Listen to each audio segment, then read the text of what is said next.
Welcome to the Kumar Dev education. अनमोल भेंट, रविंद्रनाथ टैगोर की सर्वश्रेष्ठ कहानियाँ। रायचरण 12 वर्ष की आयु से अपने मालिक का बच्चा खिलाने पर नौकर हुआ था। उसके पश्चात काफी समय बीत गया। नन्हा बच्चा रायचरण की गोद से निकलकर स्कूल में प्रविष्ट हुआ, स्कूल से कॉलेज में पहुंचा, फिर एक सरकारी स्थान पर लग गया। किंतु रायचरण अब भी बच्चा खिलाता था। यह बच्चा उसकी गोद के पाले हुए अनुकूल बाबू का पुत्र था। बच्चा घुटनों के बल चलकर बाहर निकल जाता। जब रायचरण दौड़कर उसको पकड़ता तो वह रोता और अपने नन्हे नन्हे हाथों से रायचरण को मारता। रायचरण हंसकर कहता, हमारा भैया भी अड़ा होकर जज साहब बनेगा। जब वह रायचरण को चन्ना कहकर पुकारता तो उसका हृदय बहुत हर्षित होता। वह दोनों हाथ पृथ्वी पर टेक कर घोड़ा बनता और बच्चा उसकी पीठ पर सवार हो जाता। इन्हीं दिनों अनुकूल बाबू की बदली परिया नदी के किनारे एक जिले में हो गई। नए स्थान की ओर जाते हुए कलकत्ते से उन्होंने अपने बच्चे के लिए मूल्यवान आभूषण और कपड़ों के अतिरिक्त एक सुंदर गाड़ी भी खरीदी। वर्षा ऋतु थी। कई दिनों से मूसलाधार वर्षा हो रही थी। ईश्वर ईश्वर करते हुए बादल फटे। संध्या का समय था। बच्चे ने बाहर जाने के लिए आग्रह किया। रायचरण उसे गाड़ी में बिठाकर बाहर ले गया। खेतों में पानी खूब भरा हुआ था। बच्चे ने फूलों का गुच्छा देखकर जिद की। रायचरण ने उसे बहलाना चाहा किंतु वह न माना। विवश रायचरण बच्चे का मन रखने के लिए घुटनों घुटनों पानी में फूल तोड़ने लगा।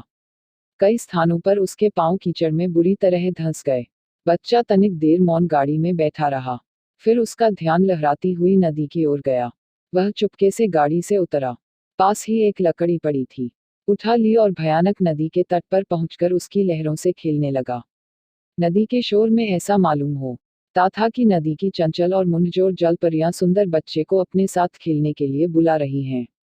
रायचरण फूल लेकर वापस आया तो देखा गाड़ी खाली है। उसने इधर उधर देखा, पैरों के नीचे से धरती निकल गई।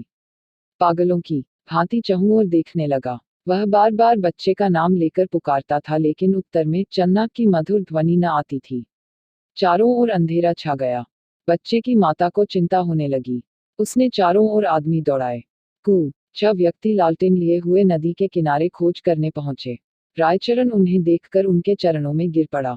उन्होंने उससे प्रश्न करने आरंभ किए किंतु वह प्रत्येक प्रश्न के उत्तर में यही कहता, मुझे कुछ मालूम नहीं। यद्यपि प्रत्येक व्यक्ति की यह सम्मति थी कि छोटे बच्चे को परियां नदी ने अपने आंचल में छिपा लिया है, किंतु फिर भी हृदय में विभिन्न प्रकार की शंकाएं उत्पन्न हो रही थी।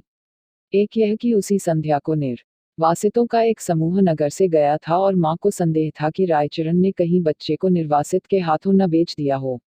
वह रायचरण को अलग ले गई और उससे विनती करते हुए कहने लगी, रायचरण, तुम मुझसे जितना रुपया चाहो ले लो, किंतु परमात्मा के लिए मेरी दशा पर तरस खाकर मेरा बच्चा मुझको वापस कर दो। परंतु रायचरण कुछ उत्तर न दे सका, केवल माथे पर हाथ मारकर मौन हो गया। स्वामिनी ने क्रोध और आवेश की दशा में उसको घर से बाहर निकाल दिया। अनुकूल बाबू ने पत्नी को बहुत समझाया किंतु माता के हृदय से शंकाएं दूर न हुई। वह बराबर यही कहती रही कि मेरा बच्चा सोने के आभूषण पहने हुए था, अवश्य इसने। रायचरण अपने गांव वापस चल आया। उसे कोई संतान न थी और न ही संतान होने की कोई संभावना थी। किंतु साल की समाप्ति पर उसके घर पुत्र ने जन्म लिया, परंतु पत्नी सूतिका गृह में ही मर गई। घर में एक विधवा बहन थी। उसने बच्चे के पालन पोषण का भार अपने ऊपर लिया। इसे भी पढ़ें। Best 25 Rabindranath Tagore quotes in Hindi. Rabindranath Thakur के अविस्मरणीय विचार। जब बच्चा घुटनों के बल चलने लगा, वह घर वालों की नजर बचाकर बाहर निकल जाता। रायचरण जब उसे दौड़कर पकड़ता तो वह चंचलता से उसको मारता। उस समय रायचरण के नेत्रों के सामने अपने उस नन्हे मालिक की सूरत फिर जाती जो परियां नदी की लहरों में लुप्त हो गया था। बच्चे की जबान खुली तो वह बाप को बाबा और बुआ को मामा इस ढंग से कहता था जिस ढंग से रायचरण का नन्हा मालिक बोलता था। रायचरण उसकी आवाज से चौंक उठता। उसे पूर्ण विश्वास था कि उसके मालिक ने उसके घर में जन्म लिया है। इस विचार को निर्धारित करने के लिए उसके पास 3 प्रमाण थे। एक तो यह कि वह नन्हे मालिक की मृत्यु के थोड़े ही समय पश्चात उत्पन्न हुआ। दूसरे यह कि उसकी पत्नी वृद्ध हो गई थी और संतान उत्पत्ति की कोई आशा न थी। तीसरे यह कि बच्चे के बोलने का ढंग और उसकी संपूर्ण भाव भंगिमाएं नन्हे मालिक से मिलती जुलती थी। वह हर समय बच्चे की देखभाल में संलग्न रहता। उसे भय था कि उसका नन्हा मालिक फिर कहीं गायब न हो जाए। वह बच्चे के लिए एक गाड़ी लाया और अपनी पत्नी के आभूषण बेचकर बच्चे के लिए आभूषण बनवा दिए। वह उसे गाड़ी में बिठाकर प्रतिदिन वायु सेवन के लिए बाहर ले जाता था। धीरे धीरे दिन बीतते गए और बच्चा सयाना हो गया, परंतु इस लाड़ चाव में वह बहुत बिगड़ गया था। किसी से सीधे मुंह बात न करता। गांव के लड़के उसे लाट साहब कहकर छेड़ते। जब लड़का शिक्षा योग्य हुआ तो रायचरण अपनी छो जमीन बेचकर कलकत्ता आ गया। उसने दौड़ धूप करके नौकरी खोजी और फलन को स्कूल में दाखिल करवा दिया। उसको पूर्ण विश्वास था कि बड़ा होकर फलन अवश्य जज बनेगा। होते होते अब फलन की आयु 12 वर्ष हो गई। अब वह खूब लिख पढ़ सकता था। उसका स्वास्थ्य अच्छा और सूरत शक्ल भी अच्छी थी। उसको बनाव श्रृंगार की भी बड़ी चिंता रहती थी। जब देखो दर्पण हाथ में लिए बाल बना रहा है। वह व्ययी भी बहुत था। पिता की सारी आय व्यर्थ की विलास सामग्री में व्यय कर देता। रायचरण उससे प्रेम तो पिता की भांति करता था, किंतु प्रायः उसका बर्ताव उस लड़के से ऐसा ही था जैसे मालिक के साथ नौकर का होता है। उसका फलन भी उसे पिता न समझता था। दूसरी बात यह थी कि रायचरण स्वयं को फलन का पिता प्रकट भी न करता था। छात्रावास के विद्यार्थी रायचरण के गंवारपन का उपहास करते और फलन भी उन्हीं के साथ सम्मिलित हो जाता। रायचरण ने जमीन बेचकर जो कुछ रुपया प्राप्त किया था वह अब लगभग सारा समाप्त हो चुका था। उसका साधारण वेतन फल न के खर्चों के लिए कम था। वह प्रायः अपने पिता से जेब खर्च और विलास की सामग्री तथा अच्छे अच्छे वस्त्रों के लिए झगड़ता रहता था। आखिर एक युक्ति रायचरण के मस्तिष्क में आई। उसने नौकरी छोड़ दी और उसके पास जो कुछ शेष रुपया था फलन को सौंपकर बोला, फलन, मैं एक आवश्यक कार्य से गांव जा रहा हूँ, बहुत जल्द वापस आ जाऊंगा। तुम किसी बात से घबराना नहीं। तो रायचरण सीधा उस स्थान पर पहुंचा जहां अनुकूल बाबू जज के ओहदे पर लगे हुए थे। उनके और कोई दूसरी संतान न थी, इस कारण उनकी पत्नी हर समय चिंतित रहती थी। अनुकूल बाबू कचहरी से वापस आकर कुर्सी पर बैठे हुए थे और उनकी पत्नी संतानोत्पत्ति के लिए बाजारों दवा बेचने वाले से जड़ी बूटियां खरीद रही थी। काफी दिनों के पश्चात वह अपने वृद्ध नौकर रायचरण को देखकर आश्चर्यचकित हुई। पुरानी सेवाओं का विचार करके उसको रायचरण पर तरस आ गया और उससे पूछा, क्या तुम फिर नौकरी करना चाहते हो?